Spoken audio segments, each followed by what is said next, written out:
የኢራን ከፍተኛ ወታደራዊ አመራሮችና የአሜሪካው ፕሬዝዳንት ዶናልድ ትራምፕ የሚለዋወጡት የዛቻ ቃላትም የቀጠናውን ሰላም እጅግ አሳሳቢ ደረጃ ላይ ጥሎታል። የኢራን አብዮታዊ ጥበቃ የምድር ጦር አዛዥ የሆኑት ሜጀር ጀነራል መሐመድ ፓክፖር በሰጡት እጅግ ጠንካራ መግለጫ ማንኛውም የኢራን ጠላት በሀገሪቱ ላይ ወታደራዊ እርምጃ ለመውሰድ ከሞከረም ከፍተኛ የሆነ የመሳሳት ስሌት ውስጥ እንደሚወርቅና ውጤቱም አስከፊ እንደሚሆን አስጠንቀዋል። ጀነራሉ አክለውም የኢራን ጦር ኃይሎች ከሀገሪቱ ከፍተኛ መሪ የሚሰጠውን ማንኛውም አይነት የጥቃትም ሆነ የመከላከያ ትዕዛዝ በአንድ ጀንበር ለመፈጸም በተሟላ ወታደራዊ ዝግጁነትና ንቃት ላይ እንደሚገኙ አረጋግጠዋል።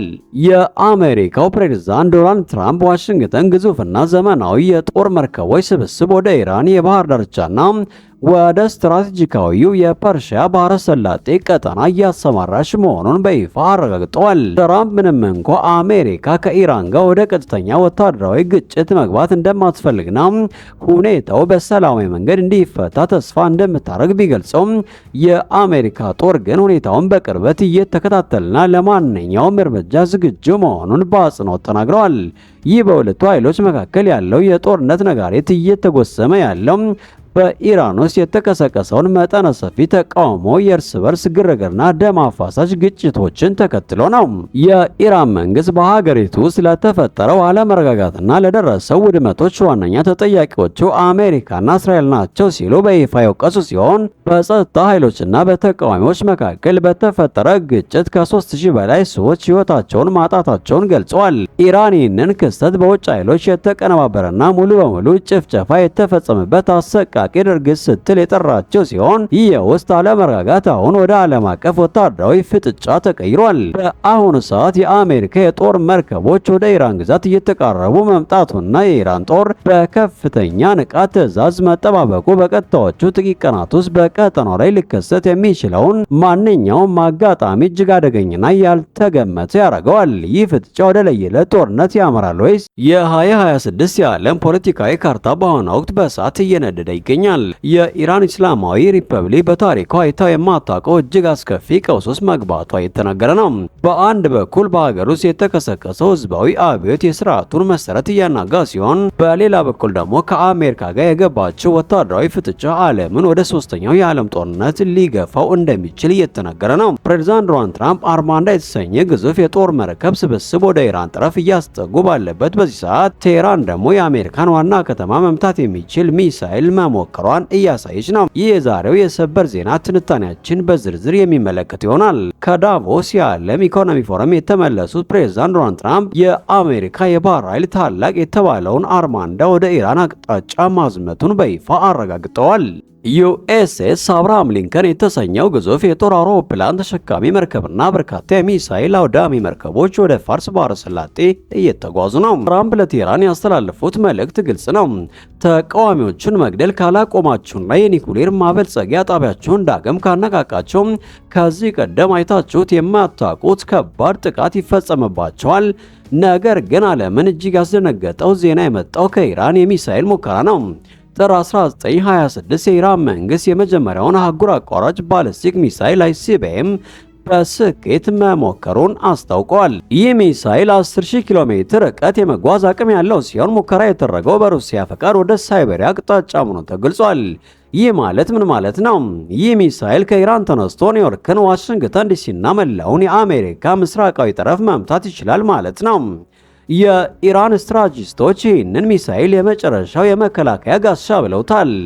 አሜሪካ ወታደራዊ እርምጃ ከመውሰዷ በፊት ቴህራን የአሜሪካንን ዋና ከተሞች በቁጥጥር ስር የማዋል አቅም እንዳላት እየተናገረ ነው።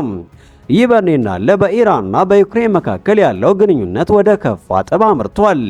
የኢራን የውጭ ጉዳይ ሚኒስትር ሰይድ አባስ አራግቼ የዩክሬኑን ፕሬዝዳንት ቮሎዲሚር ዜሌንስኪን ግራ የተጋባ ቀልደኛ ሲሉ በይፋ ሰድበዋቸዋል።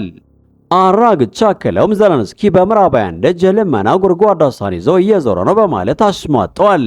ኢራን ይህንን የቃላት ጥቃት የሰነዘረችው ዜሌንስኪ አሜሪካ በኢራን ላይ ወታደራዊ እርምጃ እንድትወስድ በመጠየቃቸው ነው። ሁልጊዜም በዲፕሎማሲ መድረክ የማይበገር ወዳጅነት አለን የሚባባሉት ሞስኮና ቴህራን አሁን ግን ግንኙነታቸው ጥያቄ ምልክት ውስጥ የሚከት አዲስ መረጃ ወጥቷል። ሩሲያ በኢራን ለሚገኙ ዜጎች ያልተለመደና አስቸኳይ የጉዞ ማስጠንቀቂያ አስተላልፋለች። ሞስኮ በይፋ መግለጫዎቿ በኢራን ያለው ሁኔታ ሰላማዊ ነው ብትልም በስተጀርባ ግን ለዜጎቿ ወደ ኢራን አትጓዙ፣ ያላችሁትም ውጡ የሚል መልእክት እያስተላለፈች ነው። ይህ ለምን ሆነ? ሩሲያ የደበቀችው ሚስጥር ምን ይሆን? ዛሬ በዝርዝር እንመረምራለን።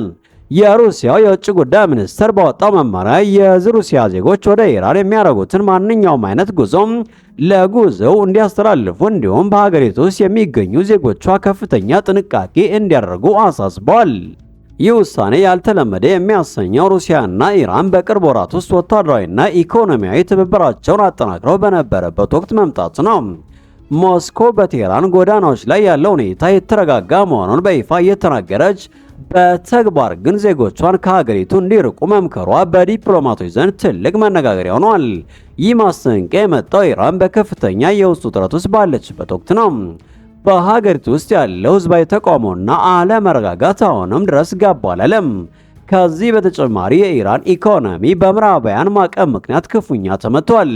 የኑሮ ውድነቱ መናርና የገንዘብ ምንዛሬ ማሽቆልቆል ህዝባዊ ቁጣውን እያባባሰው ይገኛል። ሩሲያ በዜጎቿ ላይ ሊደርስ የሚችለውን ጥቃት ወይም በድንገተኛ አመጽ ውስጥ የመታገድ አደጋን በመፍራት ይህንን እርምጃ ትወስዳለች ተብሎ ይታመናል። የኢንተርኔት መቆራረጡና የመረጃ ፍሰቱ መገደብም ሩሲያውያን በኢራን ውስጥ ቢቸገሩ እንኳ እርዳታ ለማግኘት አስቸጋሪ እንደሚሆንባቸው ታሳቢ ተደርጓል። ከውስጣዊ ችግር ባለፈ ትልቁ ስጋት የመጣው ከቀጠናው የጦርነት ድባብ ነው። በኢራንና በእስራኤል መካከል ያለው የሻከረ ግንኙነት በማንኛውም ሰዓት ወደ ቀጥተኛ ጦርነት ሊቀየር ይችላል የሚል ስጋት አለ። አሜሪካ በመካከለኛው ምስራቅ ያላትን ወታደራዊ ዝግጅት እያጠናከረች ባለበት በዚህ ወቅት ሩሲያ የኢራን የጦር ሰፈር ወይም የስትራቴጂክ ቦታዎች በእስራኤል ወይም በአሜሪካ ኢላማ ሊሆኑ ይችላሉ የሚል የደህንነት መረጃ ደርሷት ሊሆን እንደሚችል የፖለቲካ ተንታኞች ይናገራሉ። ሞስኮ ዜጎቿ በዚህ ግጭት መካከል ሰለባ እንዲሆኑ አትፈልግም። እዚህ ጋር ነው ዋናው ነጥብ። ሩሲያ በአንድ በኩል ከኢራን ጋር ያላትን ጥምረት ለዓለም እያሳየች፣ በሌላ በኩል ግን እንዲህ ያለ የደህንነት ማስጠንቀቂያ መስጠቷ ሁለት ፊት ያለው ፖሊሲ እንደምትከተል ያሳያል። ሞስኮ የኢራንን መንግስት መደገፏን ብትቀጥልም የኢራን የውስጥ ደህንነት ስርዓት አስተማማኝነቱ ላይ ጥርጣሬ እንዳላት ፍንጭ እየሰጠ ነው። በአጠቃላይ የሩሲያ የጉዞ መመሪያ በቀጠናው ለሚመጣው ትልቅ ለውጥ ወይም አደጋ የቅድመ ጥንቃቄ ደወል ሊሆን ይችላል። ኢራን ከውስጥም ከውጭም በተከበበችበት በዚህ ወቅት የቅርብ ወዳጇ ሩሲያ እንኳን ተጠንቀቁ ማለቷ ለቴህራን ትልቅ ራስ ምታት እየሆነ ነው። የአሜሪካው አርማንዳ የኢራን ባህር ዳርቻ ሲደርስ ምን ይከሰታል? ኢራንስ የሞከረችው የ10,000 ኪሎ ሜትር ሚሳይል በእውነት ትጠቀመው ይሆን ወይስ ይህ ሁሉ የኃይል ማሳያ ወደ ድርድር ጠረጴዛ ለማምጣት የተደረገ ስልት ነው? የኢራን ህዝብስ የጀመረውን አብዮት ዳር ያደርሳል?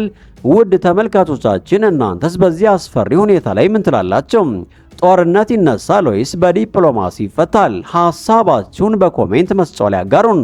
ይህ መሰል ወቅታዊና ዝርዝር መረጃዎችን ለማግኘት ሰብስክራይብ ማድረጋችሁና የደውል ምልክቷን መጫናችሁን እንዳትረሱ። ጤና ይስጥልን።